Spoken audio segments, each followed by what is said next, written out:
우리들의 이야기를 모아 하나님 나라의 이야기로 엮어가는 CTS의 열린 세상 진행의 이학권입니다. 안녕하십니까? 오늘은 지난번 마약 중독 사역으로 이 자리에 모셨던 김시환 목사님을 모시고 대화를 나누겠습니다. 사실 목사님은 마약 중독 사역보다는 처음부터 역사신학을 전공하시고 한국 교회의 개혁에 대해서 끊임없이 기도하시고 글을 쓰시고 현재도 한박기독교연구소 소장으로 계시면서 이 문제에 대해서 계속 말씀하시고 나누시고 계시는 목사님입니다. 목사님 어서 오십시오. 또 반갑습니다. 교회 개혁은 모든 분들이 얘기를 하면서 사실은 꼼짝도 안 하는 문제가 교회 개혁인 것 같은데 말하기도 어렵고 또 말하고 나서 별로 좋은 반응도 받기 어려운 왜 그런 문제를 목사님 가슴에 품으시고 또 여기까지 오시게 되신 어떤 계기나 동기가 있으신지요? 네, 있죠. 처음에는 제가 어린 시절에 이제 교회를 처음 이제 다니게 될 무렵이 있잖아요. 그게 이제 6.25 전쟁이 계기가 됐는데 그때 하나님에 대한 큰 의문이 있었어요. 하나님이 정말로 우리가 사랑의 하나님이고 전능하신 분이고 정의의 하나님이라면은 왜 이런 무서운 일들이 벌어지게 하고 이렇게 가난하고 그리고 별로 죄도 없는 사람들이 억울한 고통을 당해야 되나. 초등학교 3학년 때인데 이제 그렇게 의심이 생겼었어요. 그랬다가 만약에 이렇게 고생하고 있는데 하나님이 살려주시면은 내가 하나님 믿겠어요. 이제 그랬죠. 근데 이제 어린애가 그때부터 그런 의문이 있으면서 제가 6.25 전쟁이 끝난 다음에 이제 기적적으로 살아나니까 내 동생은 굶어 죽었어요. 그때 6.25 전쟁 때. 그리고 저도 굶어 죽을 뻔하고 그 다음에 학살 이제 위기까지 갔었어요. 한 2, 3일만 유엔군이 늦게 들어왔으면은 우리는 다 학살당했어요. 어디에 계셨습니까? 대전이에요. 대전. 그리고 대전이 융단 폭격을 당한 대표적인 도시 아닙니까? 그런데 융단 폭격 그 가운데 있었어요, 제가. 그래서 거기서부터 기적으로 살았어요. 그렇기 때문에 전쟁을 이상하게 체험했죠. 남보다도 좀 심하게 경험했어요. 그러고서 살아나니까 하나님이 계신 것 같아요. 그래서 그때부터 예수님 얼굴을 열심히 그리고 충무공 얼굴을 열심히 그렸어요, 제가. 어린애가. 평상시에 늘. 그래서 제가 인물화를 조금 그립니다. 근데 그건 동시에 예수님을 동경한다는 뜻이고 늘 바라본다는 뜻도 되지만은 끊임없이 질문하는 것이 그 속에는 섞여 있죠. 아직 해답은 없으니까요. 내가 살아나긴 했지만 이것만으로는 해답이 아니더라고요. 그러면서 이제 중고등학교 지나면서 드디어 민족의 눈을 뜨고 민족이 고통당하는 것도 봤고 사상 전쟁으로 인해서 이렇게 엄청나게 괴로움 당하는 걸 보고 남의 힘이 우리나라를 갖다 괴롭히는 걸 봤단 말이에요. 한박이라는 이름은 그때 생긴 거군요. 바로 그렇게 해서 생기는 거죠. 원래 한박이라고 하는 말이 한민족을 한민족 정신 있죠. 그걸 대표하는 말이기도 하고 기독교의 그 아가페 사랑과 정의로운 빛 그걸 다 합쳐서 의미하는 말이기도 하거든요. 근데 이제 제가 이제 선교 운동을 할 때 하나님께서 한박이라는 말을 써라. 그래서 이제 쓰기 시작했는데 어쨌든 그런 의식은 이렇게 중고등학교 때부터 있었어요. 친구들도 그렇게 새기고. 그런데 그렇게 하면서 교회를 가더라도 그때부터는 나 민족을 위해서 그리고 고통당하는 사람들을 위해서 예수님 같이 일하고 싶습니다. 저 좀 써주세요. 철없이 이제 그렇게 기도했어요. 그러면서 이제 20대로 들어서면서 이제 이 독재 문제하고 부딪히면서 이런 문제가 남의 나라가 우리나라를 쳐들어오는 일을 통해서만 있는 게 아니고 내 나라 안에서도 이런 모순이 벌어지고 이런 잘못된 힘이 폭력을 휘두르면서 고통을 주는구나. 그걸 느끼기 시작했고 동시에 교회가 비굴하게 입을 다무는 것도 봤고 또 다른 한편에서 교회가 예수님은 선지자다 하면서 정의를 외치기는 하는데 조금 삐딱하게 예수님 뜻대로 하는 게 아니라 예. 이상하게 하는 것도 이제 보게 됐고 예. 그렇게 하면서 이제 교회를 제가 이제 그 목회를 하게 됐거든요. 신학을 하면서. 그렇게 되다 보니까 저의 그 초점이 역사신학적으로 가게 됐어요.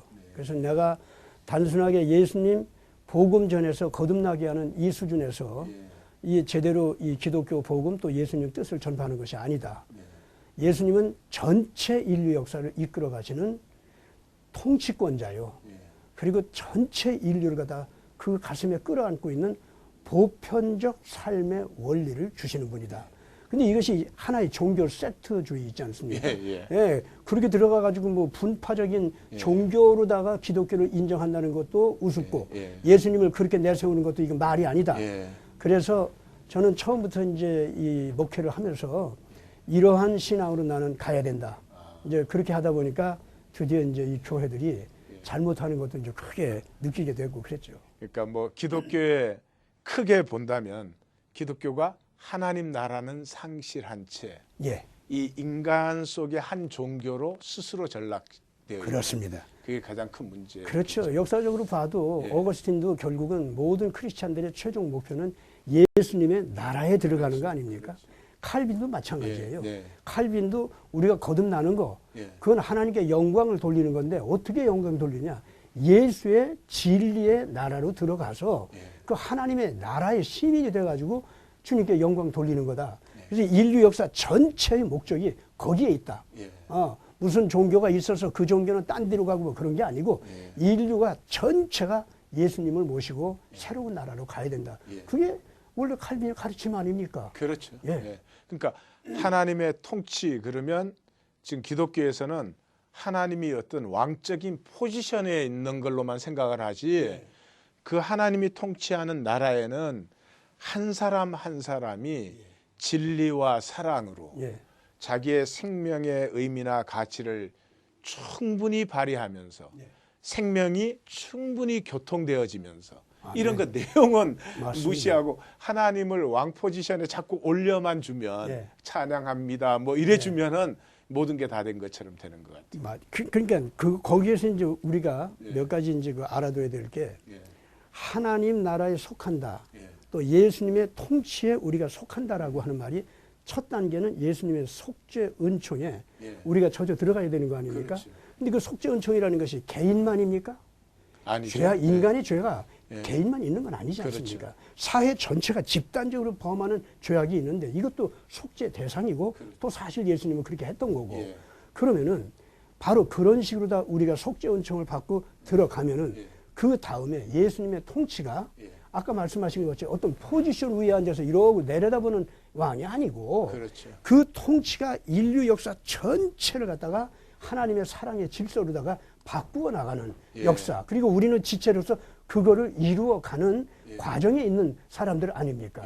마치 이 몸이 말이죠. 머리와 심장에서 보내는 생명으로다가 다 통합이 돼가지고 그 뜻대로 움직이는 것 같이 우리는 그렇게 하나님의 나라를 이루는 그 역사로 들어가야 진짜 하나님을 믿는 거죠. 따라가는 거고. 이제 그런 면에서 볼 때 목사님이 생각하시는 현재 한국 교회의 가장 취약적인 약점 그럼 뭘로 말할 수가 있을까요? 그거 요한계시록이에요. 너무 잘 나왔습니다. 요한계시록 2, 3장에 예수님이 직접 말씀하셨어요. 그 지상교회의 모습이니까. 그렇죠? 그래서 이제 그것이 첫 번째 너희들이 첫사랑을 회복하라. 그 말은 뭐냐면 교회 전체가 지금 아가페적인 사랑을 생명의 핵심으로 알고 또 집단적 생명의 목적으로 알고 따라가야 되는데 아가페 사랑을 슬그머니 옆으로 비껴놓고 믿습니다 하는 종교로 변했다 이거예요. 뭐를 믿어요? 믿는 것이 다른 게 아니고 내가 예수님의 아가페 사랑을 실천하게 되는 줄 믿습니다. 이렇게 돼야죠. 그렇죠. 집단도 마찬가지예요. 우리 민족이 또는 우리 교회가 예수 그리스도의 지체로서 진정으로 예수님의 아가페 사랑을 실천하는 것이 목적입니다. 이것을 그렇게 될 줄 믿습니다. 그런 믿음이라 해야 되잖아요. 그래서 이 아가페 사랑을 회복하라. 근데 아가페 사랑은 반드시 도덕적인 그 법칙, 의로운 하나님의 정의에 대한 법칙을 지켜야 이게 다 행해지게 되는 겁니다. 그래서 하나님의 정의에 대해서 책임지라 이거죠. 그래서 이런 기준이 사실 성경밖에 없어요. 그렇죠. 근데 성경을 이상하게 다 해석하고 예. 아니면 성경을 무시하고 이런 잘못들이 그러니까 뭐 지금 쉽게 얘기하면 예. 목사님하고 저하고 지금 둘이 있는데 예.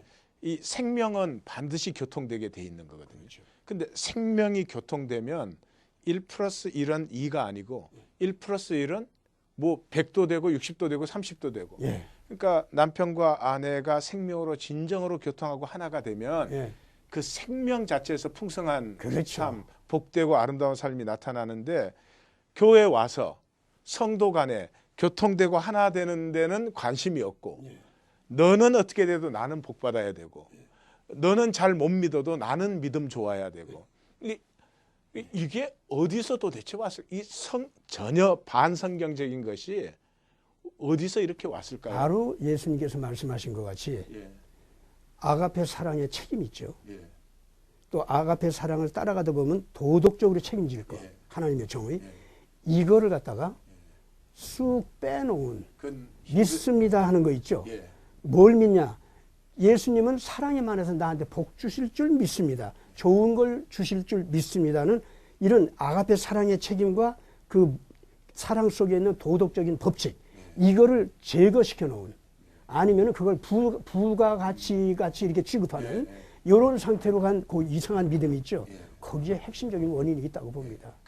가치 있게 높은 길로 사는 건 힘들어 보이니까 편하고 나 잘 되고 예. 쉬운 길로. 예. 예. 그래서 이제 그거를 이 계시록에서는 이세벨 그 말로다가 표현했고 그 다음에 그런 것을 정당화시키는 이론이 있죠. 그걸 니골라당이 그런 죄를 범했다고 해가지고 그런 잘못된 신학 내지는 잘못된 성경 해석 또 성경이 불편하니까 성경을 무시하는 거 이거를 니골라당이라고 했고 그 다음에 이렇게 잘못된 상태에서 종교적인 지배주의를 자꾸 나가려고 하는 사람들 이 사람들이 자꾸 분파를 만들고 교회 안에서 나 잘났다 하는 사람들이 있죠. 이것이 유대회. 그러니까 이런 것이 다 잘못이라고 하고 이런 잘못된 걸 다 보태가지고 또 잘하는 사람도 보태서 그래가지고 그 종교만신전이죠. 뭐 진정한 교회가 아니고 그래가지고 이 무조건 재벌교회 같이 커지기만 하면 된다. 이게 발람이죠. 이제 이런 잘못이라고 분명하게 지적을 하고 있죠. 예. 아마 시청자님들 중에서 그 요한계시록을 잘 모르시는 분들은 지금 무슨 얘기인가 그럴 텐데 요한계시록 2장 3장에서 나오는 그렇습니다. 지상의 전체 교회 모습을 보여주는 그 지상 7교회 얘기 중에 이제 나오는 이세벨 그러니까 교회 안에 잘못된 것을 주님이 시작하면서 이세벨, 니골라당, 발람, 유대인의 회. 그래서 그렇습니다. 이제 목사님 그걸 말씀해 주신 거죠. 목사님 그러면 현재 우리 한국 교회가 개혁돼야 된다는 건 이제 3살 먹은 어린애도 얘기를 하는 거 같아요. 다 인정하죠. 예, 그러면 그 개혁을 위해서 첫 발걸음은 어디에서부터 떼야 되는 건지. 예. 첫째는 한국 교회가 지금 괴사 증후군 속으로 들어가 버렸습니다. 쉽게 말해서 1200만이나 된다고 하는 크리스찬 인구가 지나간 한 25년 사이에 교회 공칭으로다가 700만으로 줄었다고 말하고 있습니다. 그런데 인구 센서스 조사로는 한 550만이 될까 말까 이렇게 지금 얘기하고 있는 정도예요. 이렇게 인구가 격감되는 이유가 절대로 자유주의 교회 있죠. 거기에서 성경을 무시하는 정치 운동 쪽으로만 가는 이런 거 있잖아요. 그것 때문만은 아닙니다. 아니죠. 지금 보수교단 자체가 한때는 확 확장되고 인구가 늘었는데 거기서 인구가 확 줄어들고 있는 거예요. 더군다나 거기에서 불만을 가진 사람들의 많은 비율이 로마 가톨릭 쪽으로 지금 넘어갔다는 사실이에요. 그래서 이 종교 분포 비율에서 로마 가톨릭 쪽이 개신교보다도 더 위로 올라서는 이런 이상한 현상이 지금 벌어지고 있는데 이러한 교회가 이렇게 심각하게 지금 세력 약화라는 차원에서 얘기할 것이 아니고 교회 자체가 지금 붕괴되고 있다고 하는 사실을 첫째는 정직하게 인정해야 됩니다. 그게 이제 첫 번째 발자국이고 근데 그렇게 되잖아요. 정직하게 인정하면은 왜 그러냐 하는 문제를 가지고 즉시 성경을 믿고 따르는 사람들은 요한계시록 2, 3장으로 가게 됩니다. 그래서 두 번째 단계는 요한계시록 2, 3장을 가지고서 이제는 진지하게 정말로 내가 이세벨 증후군 환자가 아니냐 내가 정말 니골라당 증후군 환자가 아니냐 유대회 증후군이 아니냐, 예. 발람 증후군 아니냐, 이 네 가지 제목에 대해서 점검이 예, 철저하게 점검해야 됩니다. 그렇죠. 특히 예. 목회자하고 당회원들. 예. 그러니까 예. 목사님이 그 첫 단계로 짚으신 그 부분이 중요한 게 지금 줄어가는 과정도 중요할지 모르지만 예. 그러니까 그렇게 줄어가는 게 그 사람들의 그 입장에서 보면은 1200만이나 될 때 예. 한국 사회나 역사가 조금도 변하지 않았다는 사실. 그렇습니다. 그리고 그 안에 있던 개개인들의 삶도 예. 결코 새로워지지 않았던 않았답니다. 기독교라는 종교 생활을 했을 뿐이지 예. 가치도 존재감도 실제적으로 변하지 않은 예, 그것이 지금 와서 이제 인구 감소로 나타나는 거고 예, 예. 그러니까 거기에 대한 병이 들었으면 의사 진단을 똑바로 받아야 되는데 그렇죠. 그 네 가지 진단을 정말 한국 교회가 받으려고 할까요? 저는 그런데요. 예. 이미 성경을 무시하는 사람들은 뭐 조금 그게 부분적으로 받아들일 겁니다. 뭐 전혀 안 받아들이는 게 아니라 자기들을 니골라당이라고 하면 그건 싫어할 거예요. 나머지는 받아들일 겁니다. 그런 이제 보수교단 있잖아요.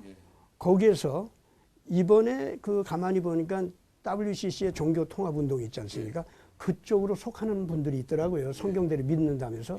이분들이 또 부분적으로 또 믿을 거예요. 어느 부분은 인정하고 어느 부분은 인정 안 할 겁니다. 뭐 자기들 보고 이세벨 증후군에 잡혔다라든가 또 뭐 유대회다 뭐 이러면은 싫어할 거예요. 그러나 니골라 증후군에 대해서는 부분적으로 굉장히 강하게 인정할 겁니다. 그래서 그러고 그 다음에 이제 또 한 무리가 있어요. 그분들은 어떤 사람들이냐면 종교통합주의는 이거 잘못이다. 그리고 우리도 지금 잘못되어 있다 하고 인정하는 교회들이 있습니다. 그 보수교단이 있는데 그 사람들은 아마 요한계시록 거기에서 나오는 그 고치라고 하는 부분이 있잖아요. 그걸 다 인정할 거예요. 그래서 제일 대표적으로 회개하기에 제일 좋은 후보 집단은 바로 그 교회들인데 보수교단이면서 이 종교통합운동은 잘못이다. 그리고 우리가 지금 크게 잘못되어 있다. 이게 뭔가 이제 큰 문제다. 이러는 이제 사람들. 이 교회들이 이제 이 제일 좋은 후보 집단, 이 회계 후보 집단인데 그분들이요. 이걸 알아야 됩니다. 그분들부터 시작하면은 그 다음에 이 종교통합주의로 간 보수교단도 돌아올 거고 또 자유주의 쪽도 상당히 돌아오리라고 봐요. 그분들이 뭘 해야 되느냐면 성경에 우리들의 이러한 병을 미리 예고했을 뿐만 아니라 희망적으로 관측하고 있다는 거예요. 반드시 회개한다는 약속을 요한계시록 2, 3장이 하고 있다는 겁니다. 그리고 그 교회가 역사의 주체로서 정말로 다시 오시는 예수 그리스도의 인류 통치 원칙 있잖아요. 그걸 들고 일어나는 횃불 노릇을 한다고 하는 것이 요한계시록 2, 3장의 메시지거든요, 이게. 그렇기 때문에 그 사실을 그분들이 알고 지금 현재 네 가지 병에 대해서 막 아무리 노력해서 자기가 잘못이라고 인정하려고 해도 잘 느껴지지 않지만은 이 느껴지지 않는 것 때문에 가슴을 치면서 울기 시작하면 드디어 자기들에게 희망이 있다는 걸 알게 되고 더 잘못을 한 사람들까지도 기다려주면서 울면서 돌아와 소리를 할 수 있게 된다고 저는 그렇게 믿어요. 아멘, 할렐루야. 근데 이게 한 가지 이제 제 마음속에 질문은 떠오르는데 그게 뭐냐 그러면 기독교 전체가 이게 뭐 교파 교단을 넘어서서 기독교 전체가 성경을 전체적으로 통전적으로 받아들이지 않고 우리에게 편하고 좋은 거는 잘 받아들이고 많이 받아들이고 그렇죠. 지금 우리한테 불편한 거는 마치 성경에 없는 것처럼 그러니까 성경의 핵심은 한마디로 자기 십자가를 지고 나를 따르라는 거거든요. 그게 무슨 고생해라는 소리가 아니라 그렇죠. 이 땅의 육체를 가지고 사는 삶은 더 높은 가치를 향해서 더 귀한 삶을 살려고 하면 반드시 고난을 가야 되는 거죠. 그렇죠. 마치 히말라야 올라가는 사람이 소파에 앉아 있는 사람보다 더 건강하듯이 그런 얘기인데 지금 기독교에서는 그거는 예수님이 십자가 졌으니까 우리는 안 져도 되는 것처럼 우리는 그래서 예수 믿으면 편하게 잘 먹고 잘 이렇게 해서 성경의 어떤 굉장히 중요한 부분들이 슬며시 가려워졌는 이런 상황에서 정말로 성경의 가르침을 지금 목사님 말씀하신 것처럼 그렇게 뼈저리게 받아들여서 자기 점검하고 자기 치유를 정말 할 수가 있을까 이제 예. 예, 그런 생각이 거기에서 이제 예, 우리들의 이 사고의 틀, 예, 발상법, 예. 이걸 대반전을 일으켜야 됩니다. 예. 대반전을 일으켜야 될 게 이 일이 해야 되는데 예. 되느냐 안 되느냐 하는 그 판단을 예. 우리가 하지 말자고요. 그렇죠. 성경이 뭐라고 약속하느냐. 첫째는 거기로 돌아가야 예. 됩니다. 두 번째, 성경이 약속하는 건 예수님 자신이 약속하면서 예수님 자신의 입으로 증언하는 말씀인데 예. 그분의 뜨거운 가슴에서 왜 그것이 된다고 하는지 예. 그 예수님의 마음속에서 우리 시대를 바라보면서 아파하면서 된다 하시는 예수님의 뜨거운 가슴에 막 그 나오는 그 메시지 있죠. 예. 거기에 도달해야 돼요. 그러면은 이게 역사는 원래부터가 정의에 의해서 대반전을 일으키게 되어 있다는 거. 그래서 아벨의 후손들이 반드시 희생양적인 고통을 당한 사람들이 반드시 그 권위와 권세를 회복하는 법칙이 역사 속에 살아있고 예수님은 그렇게 역사를 이끌어 왔다는 거. 그렇죠. 이것을 우리가 확신하는 대로 먼저 가야 됩니다. 그러니까 그냥 막연하게 회개하려고 하면은요, 안 될 것 같아요. 근데 성경 속에 나와 있는 억울한 희생을 당한 아벨. 예? 그 아벨이 결과적으로는 셋이라고 하는 동생이 태어나면서 신앙도 회복되고 신앙 가정도 회복되고 신앙의 역사가 다시 회복이 됐지 않습니까? 그렇죠. 부활을 했잖아요. 마찬가지로 예수님께서 약속한 대로 이제 자기 십자가를 짊어지고 나를 따르는 자들은 내가 부활한 것 같이 반드시 죽은 듯 하지만 다시 살아나게 되어 있다는 이 역사 법칙부터 네가 좋아해라 이거야. 목사님은 저보다 한 단계 앞서 가셨어요. 저는 이제 우리 성도님들한테 결과는 하나님이 만드시는 거다. 그러니까 결과에 대해서 걱정하지 말고 우리는 발걸음을 옮기는 거다. 그렇지. 예. 예, 그랬는데 목사님은 그 역사의 원리 자체가 반드시 정의가 승리하게 돼 있는 거고 예수님께서 약속하셨고 이미 그렇게 역사하고 계시고 통치하고 계시니까 그것을 믿고 나간다. 제가 생각하는 것보다 이제 한 걸음 더 그런가요? 나가셨어요. 예. 난 같은 말씀입니다. 더 반갑습니다. 그러면 이제 목사님, 그것을 그렇게 반전이 일어나는 것을 우리가 알고 믿기 때문에 이제 우리가 해야 될 일. 예. 예. 그 대반전을 갖다가 이제 자기가 예수님이 이렇게 뜨거운 가슴으로 이렇게 막 그 말씀하시니까 이건 그럼 되는 거다 하고 이제 마음이 이제 갔다고 합시다. 그렇게 하면서 현재 내가 지금 이세벨 흉내내는 모습 있잖아요. 그걸 보기 시작하는 거예요. 그러면 이것이 얼마나 지저분하고 더러운 영인지 스스로가 싫어져요. 그렇죠. 종교 샤머니 쪽으로 가는 거, 마법적인 하나님의 능력이 역사하는 거, 그래서 기적을 통해서 좋은 거 자꾸 벌어지는 거, 이걸 좋아했던 그 더러운 욕심이 얼마나 더러운 우상숭배고 그것이 하나님을 모독하고 예수님을 모독한 건지 그제서 알게 돼요. 자기 스스로 싫어지죠. 그렇지, 그 스스로 천박한 싫어져요. 모습이. 그렇지. 그래서 그 악한 영을 쫓아내게 됩니다. 예. 동시에 성경을 가감하거나 아니면 성경을 제 멋대로 해석한 거, 이것이 예수님을 얼마나 모독을 하고 악독한 행동이었는지, 악을 자꾸 정당화시키는 위선이었는지 스스로 알게 되면서 그것이 부끄러워지고 가슴을 치면서 아파합니다. 유대회도 마찬가지죠. 종교 엘리트주의에 젖어가지고 자꾸 남보다도 더 잘 믿고 더 의로운 척하고 더 사랑하는 척하는데 알고 보면 다 자기 유익을 위해서 그렇게 하는 척하는 거 있잖아요. 이것이 예수님을 빤히 들여다보면서 분노하고 있다는 거. 그리고 그 밑에 눌려가지고 귀한 양들이 이 사람을 믿고 따르다가 눌려있는 그 상태 때문에 예수님이 분노하고 있다는 걸 알기 시작하면은 예수님 앞에서 떨죠. 자, 이렇게 되지 않습니까? 그러면 드디어 진짜 통곡이 나와요. 내가 잘못했습니다. 이런 회개를 갖다가 우리는 진리의 영 안에서 충분히 벌어질 수 있게 할 수 있습니다. 그것이 시작되잖아요. 그러면은 드디어 이 악독한 역사 속에 예수님의 통치가 진짜 벌어지고 있는 것이 눈에 보이기 시작해요. 저는 지금 현재 오늘 역사 속에서 이미 적그리스도적인 세력이 예수님의 통치에 의해서 머리부터 맞아가지고 지금 쓰러지고 있는 것이 제 눈에는 보여요, 지금 현재. 그렇죠. 예. 그래서 그것이 이제 일단 교회 눈에 보이기 시작하지 않습니까? 그러면은 거기서 드디어 예수님은 이기고 있다는 소리가 막 나옵니다. 그러면서 깃발을 새로 들게 되죠. 아멘. 왜 사람들이 그게 안 보이는지 모르겠어요. 예수님의 초림에 십자가와 부활에서 승리는 이미 결정되고 선포되었거든요. 그렇죠. 그러니까 세상은 지금 이렇게 문명을 발전시키고 예. 이렇게 상품을 많이 만들고 예. 이렇게 돈을 천문학적인 숫자로 만들면 만들수록 사실은 더 불행하고 더 비참하고 더 존재감을 못 느끼고 예. 그러니까 점점 단위와 스케일을 키워나가는 건데 그걸 오로지 발전한다든지 더 잘 되는 걸로만 왜 그게 안 보일까?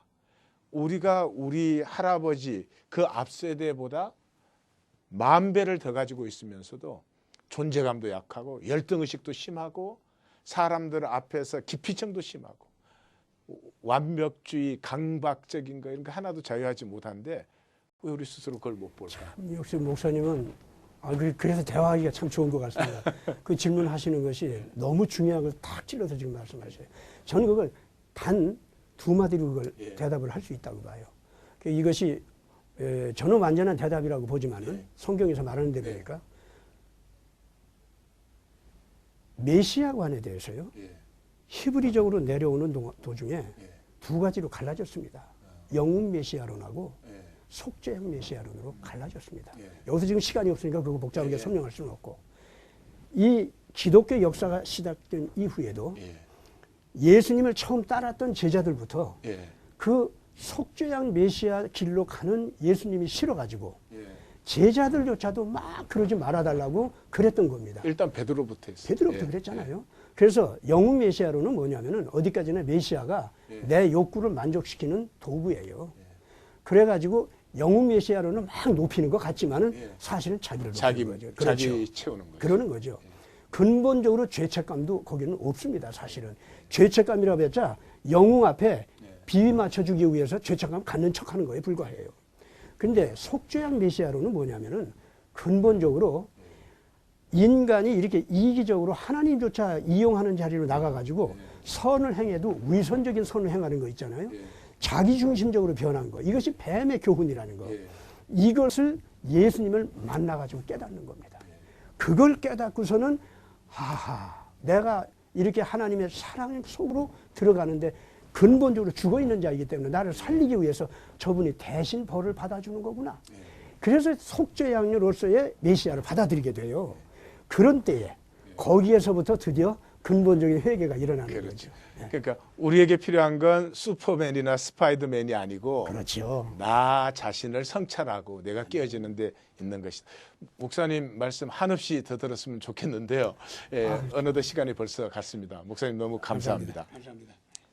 지금까지 김시환 목사님을 모시고 한국 교회의 개혁의 참 작은 부분이지만 함께 나누었습니다. CTS의 열린 세상이었습니다. 안녕히 계십시오.